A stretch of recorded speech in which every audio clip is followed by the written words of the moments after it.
नमस्कार, BMB news channel में आपका स्वागत है। खबर जनपद बस्ती से जिलाधिकारी ने सभी मीडिया को अवगत कराते हुए बस्ती जिले के गांवों में चल रहे नरेगा योजना एवं मत्स्य पालन, केले का पालन अन्य कार्यों के बारे में जानकारी दी। उन्होंने बताया कि लगभग 350 करोड़ के लागत से बस्ती जिले के 1100 गांवों को सरकार के योजनाओं को लागू कर जनपद बस्ती जिले के विकास कार्य को आगे बढ़ाया जाएगा, जिसमें सभी समूह के कार्यकर्ताओं को लगाया जाना होगा। चंद्र प्रकाश शर्मा की खास रिपोर्ट। राजवित्त और 15 वित्त के माध्यम से लगभग 350 करोड़ की धनराशि मिलती है। ये 1100 हमारे ग्राम पंचायत है, उनके खाते में सीधा सरकार की तरफ से भेजी जाती है और उसमें 250 करोड़ मनरेगा के माध्यम से और 100 करोड़ राजवित्त और 15 वित्त के माध्यम से सारी धनराशि समस्त ग्राम पंचायतों को उपलब्ध कराती है। इसके तहत हमारे जिले में एक पहल की गई है कि प्रति गाँव पंचायत में एक तालाब ऐसे बनवा दें जिसमें मत्स्य पालन और केले का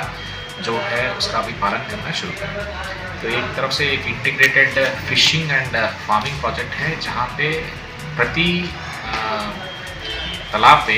कम से कम 1 क्विंटल की मछली पालन करने के लिए हम लोग व्यवस्थित कर रहे हैं और वो तालाब बन चुकी है, जिसकी फंड भी बन चुकी है और केलों का पौधारोपण हुआ था। कुल मिलाकर प्रति तालाब पे 1 क्विंटल का जो मछली है डाला गया था और इसकी देखभाल करने के लिए उस गांव की जो स्वयं सहायता समूह को उसके पालन के लिए प्रेषित किया गया है। तो साथ में कम से कम इस पूरे तालाबों में लगभग 42,000 के आसपास केले का पौधा भी उसका वृक्षारोपण किया गया था और प्रति 100 पौधों पे लगभग 25,000 की आय उस पर भी अपेक्षित है और प्रति क्विंटल की जो मछली मत्स्य पालन पे कम से कम 1.5 लाख से लेकर 2 लाख रुपये का जो आय भी अपेक्षित है और ये स्वयं सहायता समूह की देखभाल भी होगी। ये काम मानदेय, इसमें मानदेय क्या कुछ रहा है? मानदेय के बारे में बात करें तो फिर तो कम से कम 5.5 लाख के आसपास मनरेगा जॉब कार्ड होल्डर्स का जो मानदेय इसमें भुगतान की गई है और उसके भुगतान का कार्य अग्रिम चरण पे है। और साथ में ये भी कहना है कि जितने हमारे नरेगा के तहत ऐसे कोई इनोवेटिव प्रोजेक्ट्स हैं जिसको हम लोग स्वीकृति करने के लिए तैयार हैं। आगे मनरेगा के माध्यम से नाली, कड़ंजा, चेक रोड ये सारी चीज़ तो हम लोग कर ही रहे हैं और वृक्षारोपण भी कर रहे हैं, लेकिन यहाँ पे मत्स्य पालन को और केले की पौधारोपण को और स्वयं सहायता समूहों की आय बढ़ाने के लिए जो 3 स्रोतों को हमने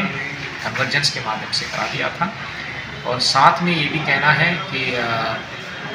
जो इनकम है वो है गांव सभा की स्वयं सहायता समूह के खाते में ही चले जाएगा।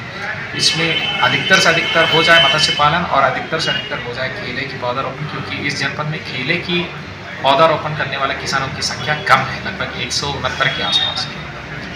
और प्रति तालाब बनाने में हम लोगों को कम से कम 1.5 से लेके 6 लाख का खर्चा भी हुआ था, सही तालाब की क्षेत्रफल के हिसाब से अगर देखा जाए तो। ये प्रति साल इन तालाबों की